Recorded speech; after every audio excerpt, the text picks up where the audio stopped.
Okey, Assalamualaikum. Ini adalah satu lagi tempat mikat untuk para jemaah haji mengerjakan umrah. Tempat ni adalah Masjid Hudaybiyah.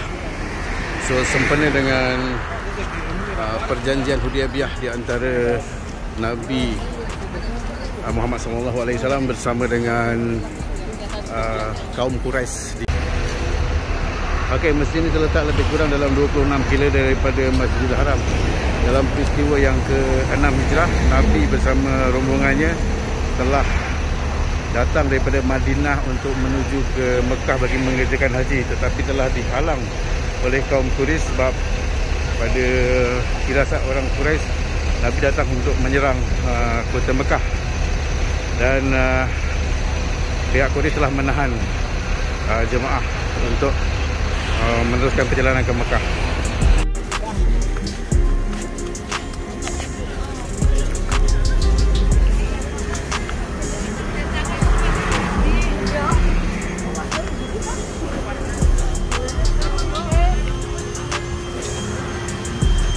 Kita akan memasuki masjid ini dan melakukan solat ihram.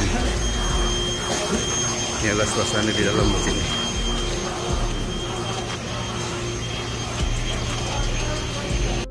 Okey, ini adalah masjid lama di Hudaybiyah ni. Nanti kita akan masuk. Masjid ni dibina pada zaman pemerintahan Osmaniyah. Jadi kita akan dengar penerangan daripada ustaz tentang masjid ni lah, ataupun tentang sejarah perjanjian Hudaybiyah ni.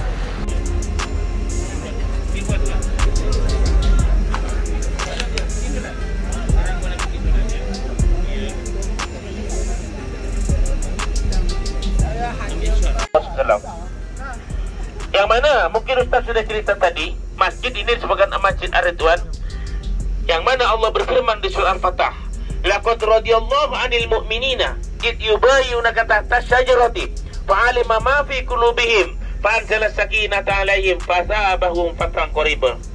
Allah akan memberikan ketenangan kepada orang yang berbaiat.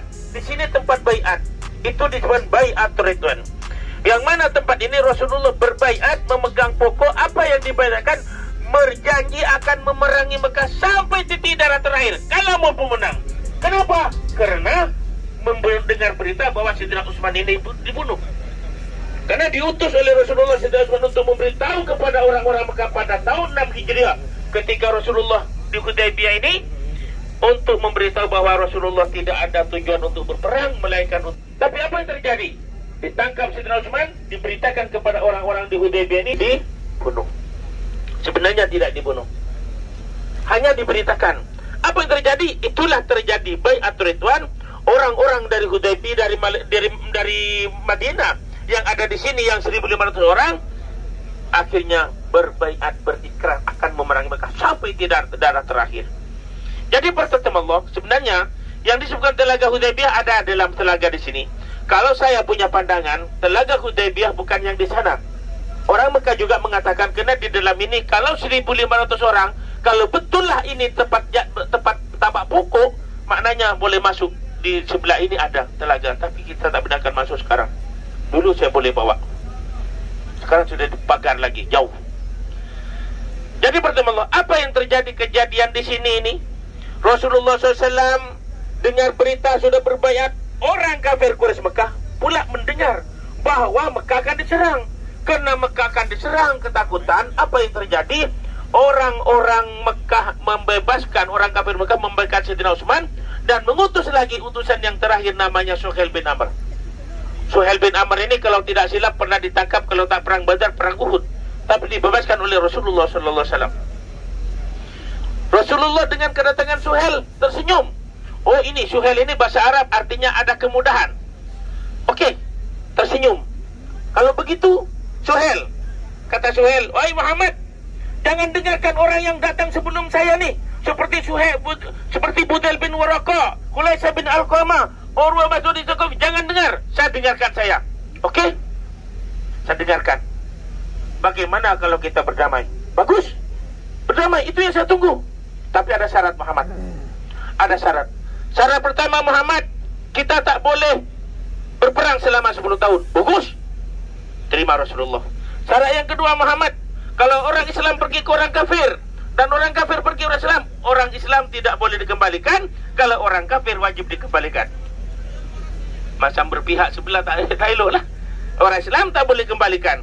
Artinya Rasulullah sudah berpendapat orang Islam murtad buat apa nak kembali. Kalau orang kafir itu terpulanglah. Akhirnya pertama Allah sepakat. Yang kedua, Muhammad, kamu tak boleh masuk Mekah sekarang. Tapi kamu boleh masuk Mekah tahun 7 Hijriah. Melainkan kamu sekarang tidak boleh masuk ke Mekah. Itulah pertama Allah. Sayyidina Umar sampai bercakap, sampai bangun. Hai Rasulullah, apakah kita dalam keadaan salah atau benar? Kenapa kita tak boleh masuk Mekah? Tapi Sayyidina Umar ini walaupun keras macam ni, kalau ada yang bisik, dia lembut. Dibisik oleh Sayyidina Abu Bakar. Umar, kamu jangan macam-macam tu. Rasulullah janji masuk Mekah dengan selamat. Tak janji tahun ini. Oh iya. Langsung dia duduk. Langsung dia terima. Oh iya. Akhirnya terima. Okey, saya tak boleh masuk Mekah. Itulah pertama Allah. Terjadinya dam iksor. Rasulullah SAW memotong seekor kambing dan bertahalul dengan memotong rambut. Rasulullah tak dapat melaksanakan umrahnya. Itu jadikan panduan oleh kita. Kalau kita ini orang, contohnya ada rukun-rukun yang tak betul dalam ibadah umrah maupun haji, terutama umrah lah, ya. Ada rukun yang tak betul, balik ke Malaysia, kita ada dalam ihram, kita melakukan apa? Melakukan dam ihsor. Kecuali kita niat bersah qada. Kembali Rasulullah melaksanakan pada tahun 7 Hijriah. Jadi para Allah, apa yang terjadi di sini? Selepas perjanjian Hudaybiyah ini ada ya perjanjian dinamakan perjanjian syarat. Syarat yang terakhir, ada golongan Al-Khuzai, ada golongan Bani Bakir. Memang bergaduh sebelumnya. Akhirnya Al-Khuzai ikut kepada Rasulullah, Bani Bakir ikut kepada orang kafir Quraisy Mekah. Itulah Allah yang terjadi. Dengan singkat cerita, tuan-tuan dan puan-puan, mengambil hikmah di sini, bagaimana Islam ini boleh sampai ke seluruh dunia. Kenapa? Kerana selepas perjanjian Hudaybiyah, akhirnya pada tahun 8 Hijriah, Rasulullah terjadi menguasai Mekah dan Fathul Mekah. Setelah Fathul Mekah, Islam ini menyebar ke seluruh dunia. Bukan secara berperang, tapi dengan menunjukkan kebaikan Islam itu sendiri. Tidak secara berperang sampai ke Asia Tenggara. Sampai itulah sebabnya Hudaybiyah. Lepasnya perjanjian Hudaybiyah dirusak sendiri oleh orang kafir Quraisy Mekah. Kenapa dirusak? Kerana perjanjian Hudaybiyah sudah tak boleh merancang berperang selama 10 tahun. Baru saja 2 tahun orang-orang kafir Quraisy Mekah menyerang Al-Khuzai. Al-Khuzai yang ikut perjanjian bersama Rasulullah. Akhirnya Rasulullah SAW memerangi Mekah pada tahun 8 Hijriah dengan Fathul Mekah.